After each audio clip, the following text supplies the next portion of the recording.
자, 오늘 새벽에 주시는 말씀을 받습니다. 요한복음 19장 23절에서 27절까지 말씀을 저와 여러분이 한 절씩 교독하여 받도록 하겠습니다. 23절입니다. 군인들이 예수를 십자가에 못 박고 그의 옷을 취하여 네 깃에 나눠 각각 한 깃씩 얻고 속옷도 취하니 이 속옷은 호지 아니하고 위에서부터 통으로 짠 것이라. 군인들이 서로 말하되 이것을 찢지 말고 누가 얻나 제비 뽑자 하니 이는 성경에 그들이 내 옷을 나누고 내 옷을 제비 뽑나이다 한 것을 응하게 하려 함이로라. 군인들은 이런 일을 하고 25절 예수의 십자가 곁에는 그 어머니와 이모와 글로바의 아내 마리아와 막달라 마리아가 섰는지라. 예수께서 자기의 어머니와 사랑하시는 제자가 곁에 서 있는 것을 보시고 자기 어머니께 말씀하시되 여자여 보소서 아들이니라 하시고 27절 함께요. 또 그 제자에게 이르시되 보라 내 어머니라 하신대 그때부터 그 제자가 자기 집에 모시니라. 아멘. 하나님 말씀입니다. 오늘 새벽에는 설교 제목이 26절 예수님이 십자가에서 어머니와 그 제자 요한에게 하셨던 말씀 중에 예수께서 사랑하시는 제자 요한이죠. 요한을 가리켜서 예수께서 사랑하시는 제자라고 말씀하셨는데 그 제목으로 말씀을 좀 나눌게요. 여러분, 제가 지난 금요일 날 새벽에 그런 말씀을 전해드렸죠. 지금 예수님은 십자가에서 못이 박혀 계세요.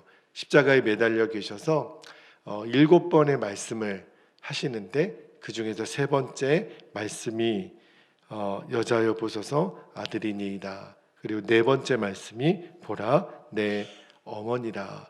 그러니까 예수님은 십자가에서 당신의 생명이 지금 이제 마지막을 향해 가는 그 와중에도 그 사랑하는 어머니를 그 제자 요한에게 맡겨드리잖아요. 그러니까 그 말은 예수님은 정말 절체절명의 순간에도 지극히 작은 자 한 사람을 외면하지 않으시고 사랑하시는 하나님이시다, 주님이시다. 그래서 저와 여러분이 이제 이 세상을 살아가면서 지극히 작은 자, 내가 섬겨야 될 자, 우리는 그러죠.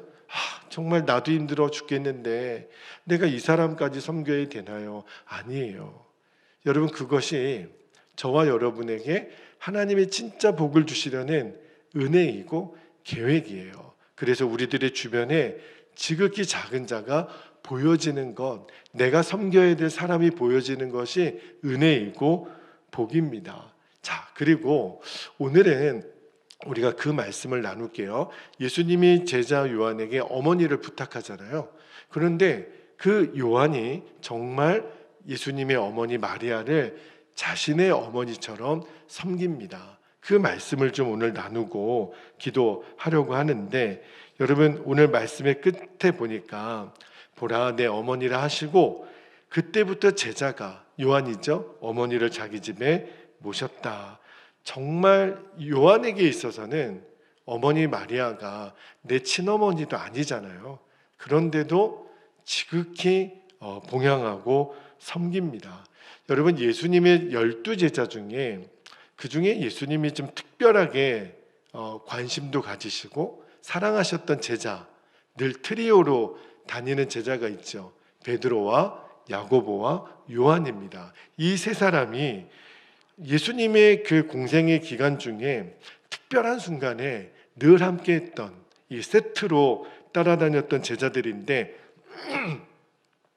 마태복음 17장에 보면 예수님이 변화산이라고 하는 곳에서 영광스러운 모습으로 그 형체가 변모하시죠.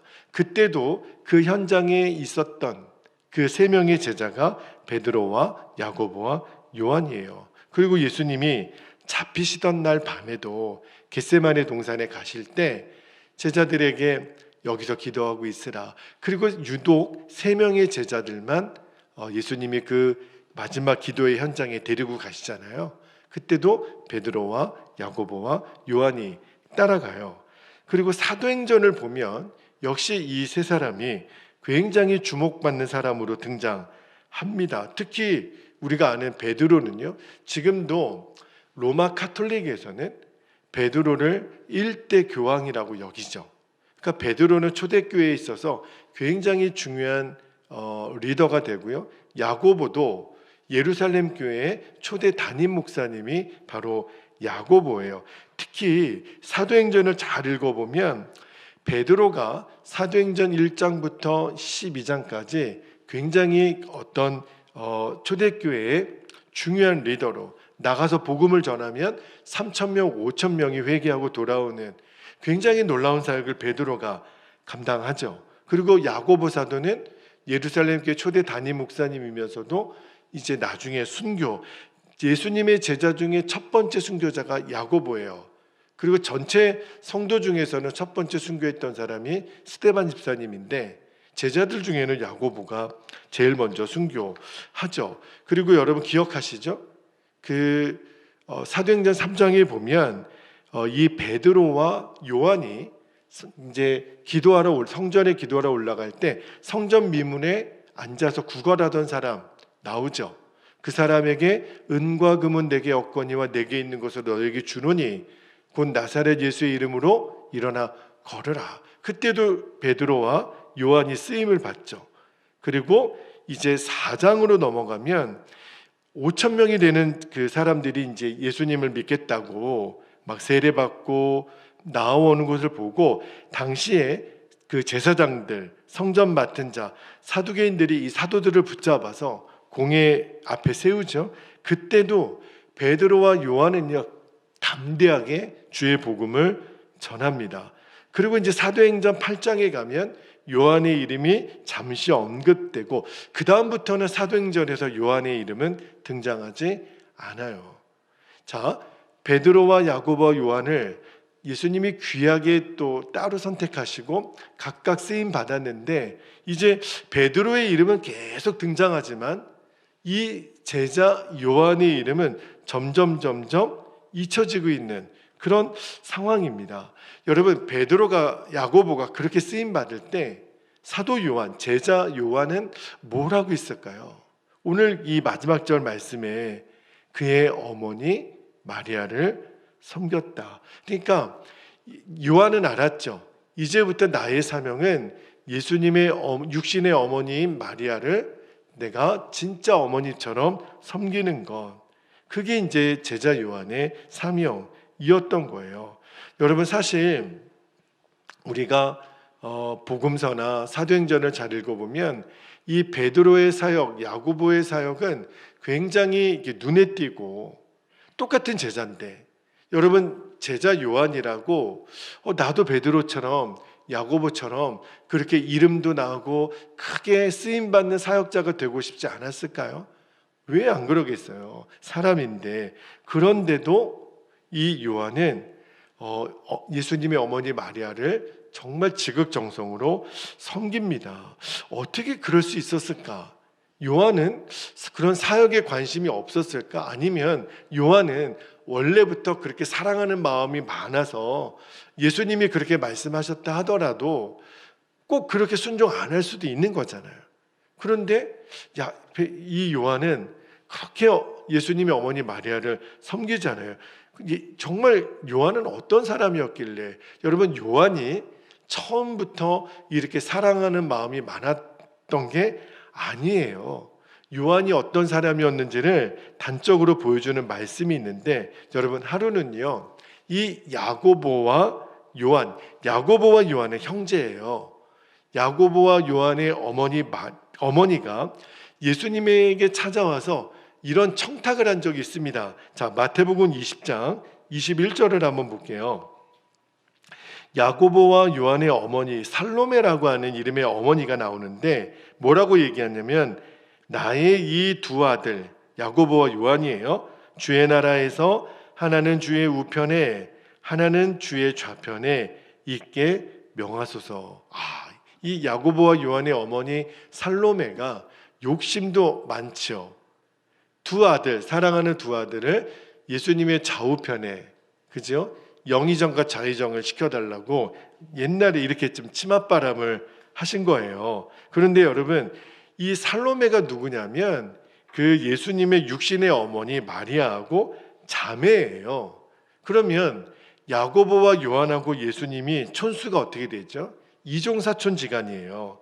그래서 아마도 이 살로메, 야고보와 요한의 어머니가 그 이제 마리아하고 또 친자매지간이니까 예수님의 어머니께 우리 두 아들을 잘 부탁합니다, 이렇게 말을 했던 것 같아요. 자, 그런데 그때 뭐 자기 자식이 잘 되는 거를 원하지 않는 어머니가 어디 있겠어요. 그런데 이때 그러면 요 예수님께 잘 부탁하는 이 마음이 어머니 살로메 혼자만의 마음이었을까? 아니에요. 은근히 야고보와 요한도 어머니가 그렇게 부탁했을 때 아유 그렇죠 어머니 이러고 있었을 거예요. 왜 그러냐면 그 야고보와 요한의 어머니가 예수님께 청탁을 했을 때 그때 다른 제자들이 그 어머니를 향해서가 아니라 야고보와 요한을 향하여 분한 마음을 품었더라, 그렇게 성경이 기록되어 있어요. 그 말은 야고보도 요한도 은근히 출세하기를 원했고 잘 되기를 원했던 그런 사람이라는 거예요. 그런데 요한이 변합니다. 여러분 누가복음 9장에 보면, 제가 시간이 없어서 읽지는 못하지만 예수님이 예루살렘에 올라가실 때 사마리아인의 마을에 이렇게 머물고자 하는데 그 마을 사람들이 예수님이 예루살렘에 가는 것을 막 못마땅히 여겨서 예수님을 환영하지 않아요. 그때 야고보와 요한이 막 화가 나서 예수님께 이렇게 말을 합니다. 자, 누가복음 9장 54절에 보면 주여 우리가 불을 명하여 하늘로부터 내려 저들을 멸하라 하기를 원하시나이까? 굉장히 무서운 발언을 한 거예요. 하늘에서 불이 내려 이 마을 사람들을 죽여버릴까요? 이런 말이에요. 그러니까 이 요한의 성격은요 굉장히 거칠고 자비도 없고 그리고 아주 폭력의 소유자였다라는 거예요. 그런데 그러니까 나중에 예수님이 이 야고보와 요한에게 뭐라 그랬냐면 너희들은 보아너게다, 그 우레의 아들이란 이름을 더하셨다 그랬잖아요. 야 야고보, 요한 너희들 왜 이렇게 급해? 너희들 왜 이렇게 성격이 폭력적이야? 이렇게 말씀하실 정도로. 그러니까 여러분 이제 제자 요한이 원래 어떤 사람이었는가를 우리가 알 수 있잖아요. 그런데 그랬던 요한이 어떻게 끝까지 어머니 그 예수님의 어머니 마리아를 섬기는 그러한 사람으로 바뀔 수 있었을까? 오늘 성경 말씀 중에 26절 말씀이 그 비밀을 말해줍니다. 어떻게 요한이 이렇게 바뀌었을까?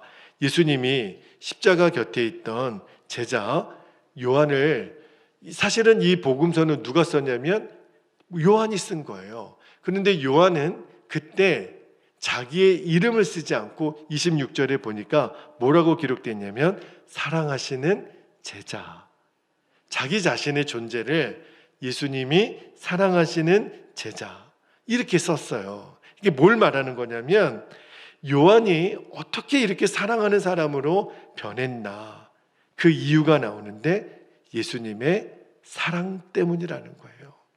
예수님이 요한을 사랑하시는 것, 그 사랑을 요한이 받았기 때문이라는 거예요. 그래서 그의 인생이 바뀐 거예요. 나중에 이 제자 요한이 초대교회 성도들에게 편지한 성경이 뭐냐면 요한 1서, 2서, 3서거든요. 자, 요한 1서 3장 16절 한번 볼까요? 요한복음 3장 16절도 너무너무 귀한 말씀인데 요한 1서 3장 16절에 보니까 그가 우리를 위하여 목숨을 버리셨으니, 그는 누구예요? 예수님. 우리가 이로써 사랑을 알고 우리도 형제들을 위하여 목숨을 버리는 것이 마땅하니라. 이제 알았어요. 요한은 사랑이 무엇인지, 예수님의 사랑이 무엇인지, 예수님이 나를 위하여 목숨을 버리셨다라는 것을 이제 제자 요한은 알았고 체험했고 이제 그 사랑을 붙들었어요. 그래서 요한도 사랑하는 사람이 됐던 거예요. 내가 예수님께 받은 사랑이 얼마나 귀한지를 알았기 때문에 지극히 작은 자였던 예수님의 육신의 어머니 마리아를 끝까지 사랑할 수 있었던 거예요. 여러분, 사랑은 우리의 힘으로 안 돼요. 요한은 원래 사랑의 사람이 아니었어요. 굉장히 거칠고 굉장히 폭력적인 사람, 그 요한이었어요. 우리는 다른가요? 우리의 사랑은요, 너무 이기적이고 조건적이고 나밖에는 몰라요. 우리는 그래요. 내 유익에 따라서 사랑의 조건이 달라져요. 이런 우리가 어떻게 지극히 작은 자를 사랑할 수 있겠어요? 그런데 진짜 우리에게 필요한 게 뭐죠? 요한에게 필요했던 것처럼 우리는 예수님의 사랑이 필요한 사람들이에요. 우리는 예수님의 사랑이 있어야 돼요.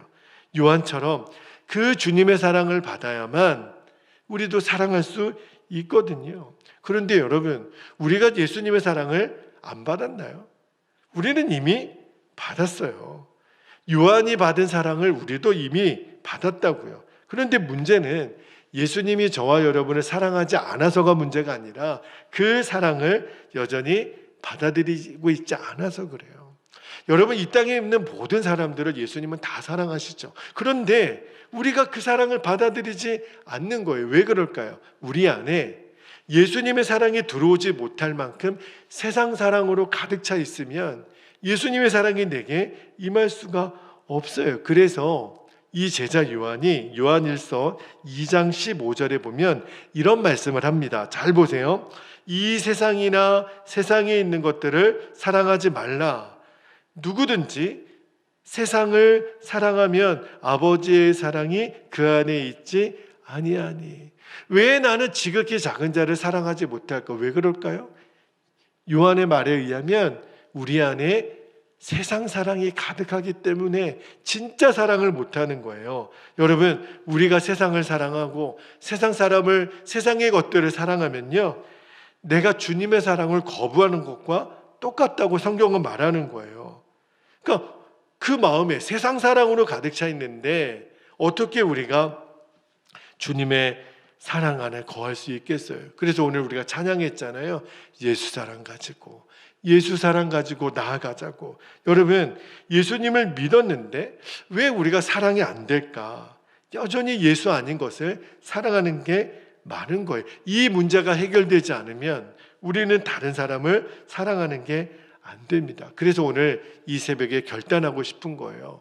내 안에 이 세상 사랑을 몰아내고 예수님의 사랑으로 충만해지기를 우리가 함께 기도하기를 원하는 거예요. 예수님의 사랑이 우리 안에 부어져야 우리가 사랑의 사람으로 변화가 됩니다. 그렇다면 이제 우리가 해야 될 일이 있는 거예요. 그게 뭐냐면 요한일서 4장 11절 12절 말씀을 제가 읽어드릴게요. 보세요. 11절에 사랑하는 자들아, 하나님이 이같이 우리를 사랑하셨은즉 우리도 서로 사랑하는 것이 뭐하도다? 마땅하도다. 12절에 어느 때나 하나님을 본 사람이 없으되 만일 우리가 서로 사랑하면 하나님이 우리 안에 거하시고 그의 사랑이 우리 안에 어떻게 해요? 온전히 이루어지느니라. 우리가 하나님 사랑을 받았다면 우리의 사랑이 다른 사람으로 흘러가야 돼요. 왜 우리가 주님께 받은 사랑이 식어지나? 내가 분명히 내 주변에 지극히 작은 자, 내가 섬겨야 될 지극히 작은 자, 내가 섬겨야 될 사랑하는 사람들이 있는데도 내가 사랑하지 않으니까 내게 임한 주님의 사랑이 점점 식어지는 거예요. 그러니까 이제는 우리가 주님의 사랑 안에 온전히 거하려면 이제 하나님이 내 주변에 사랑하는 사람으로 보내주신 사람들을 진짜 섬기고 사랑하는 거예요. 지극히 작은 자를 섬기신 예수님처럼 우리도 지극히 작은 자를 사랑으로 섬길 줄 알아야 돼요. 어제 성전 봉헌 감사 예배를 마치니까 정말 육신적으로는 너무너무 그 막 긴장과 피로감 때문에 자도 계속 잠이 오고 몸이 막 너무 피곤하더라고요. 그런데 우리도 아시는 성도님이기 때문에 제가 실명은 말씀드리지 않지만 우리 한 성도님이 그런 삶의 어려움을 이렇게 호소하셔서 저와 아내가 그 집까지 또 찾아가서 어떤 어려움이 있는지 정말 다 알아듣기는 어려워도 이분의 인생에 정말 그 많은 시간 동안의 어려움을 좀 더 알게 됐어요. 그리고 정말 본인의 입으로는 해결할 수 없는 문제들을 너무 많이 갖고 계시더라고요. 진짜 집에 가보니까 알았어요. 그리고서 상황을 수습하는 데 있어서 정말 여러 군데 전화해야 되고 무슨 일이 있고 대신 사과하고 변명하고 좀 도와달라고 요청하고 정말 이런 일들을 하면서 막 육신적으로는 정말 저도 피곤하고 또 소통이 잘 안 되니까 막 짜증도 나고 또 이런 사람에게 뭔가를 좀 이용하려는 사람들을 생각하면 막 분한 마음도 나고. 그런데 주님이 그런 마음을 주세요. 너 앞에 있는 이 사람이 변장하신 예수님이면 너 어떡할래? 지극히 작은 자를 사랑할 줄 알아야 말씀을 준비하다가 더 깨달아지는 것이, 그래야 내 안에 주님의 사랑이 임하는 거예요. 우리는 한번 주님 내 안에 사랑 좀 한번 부어주세요. 내가 그러면 사랑해 볼게요. 참 우리가 마음이 얼마나 옹졸한 사람인지. 그렇지 않아요. 이미 주님의 사랑은 우리 안에 임하고 있다니까요. 내 안에 세상 사랑으로 가득하기 때문에 주님의 사랑이 흘러가지 않는데, 근데 지극히 사랑하는 자를 향하여 내가 사랑의 순종을 할 때부터 주님의 사랑이 내 안에 거하고 있다는 게 너무너무 분명히 느껴집니다. 여러분, 지극히 작은 자가 우리 주변에 너무 많아요. 그 사람을 내 사랑, 내 시간, 내 물질, 내가 가지고 있는 것으로 우리가 섬기고 사랑하고 나누면 놀라운 것은 주님의 사랑이 내 안에 더 충만히 임합니다. 그래서 우리도 예수님 사랑하시는 제자라고 일컬었던 세례 요한의 별명이 생기는 거예요. 저와 여러분에게 원래 사랑의 성품이 있는 자가 아니라니까요. 그런데 주님이 오늘 이 새벽에 우리에게 말씀하시기를 너는 내가 사랑하는 제자야, 이렇게 우리를 초청하고 계세요. 여러분, 우리가 꼭 그렇게 되기를 축복합니다. 내 안에 예수님의 사랑이 흘러넘쳐서 나를 통해 그 사랑이 흘러나아가는 거예요. 지극히 작은 자가 내 눈에 보여지게 하소서. 우리가 그렇게 기도할 수 있기를 축복합니다. 이제 우리 기도하겠습니다. 여러분, 지극히 작은 자를 사랑하는 자에게는 하나님의 놀라운 상급이 있음을 꼭 기억하실 수 있기를 축복합니다. 첫 번째 기도 제목입니다. 세상 사랑의 장애물을 제거할 것을 결단하는 거예요. 세상 사랑이 내 안에 머물러 있으면 예수님의 사랑이 임하지 않습니다. 그래서 내게 주님의 사랑으로만 채워지게 하옵소서. 두 번째입니다. 지극히 작은 자를 사랑하는 것을 통해 예수님의 사랑을 더욱더 충만히 경험하게 하소서. 이 예수님의 사랑과 지극히 작은 자를 사랑하는 것은 똑같아요. 동전의 앞면과 뒷면과 똑같습니다. 주여, 우리를 그 예수님의 사랑하시는 제자로 불러주시는 삶으로 응답하게 하옵소서. 두 가지 기도 제목 붙잡고 주님의 이름을 간절히 부르시고 통성으로 기도하겠습니다. 주여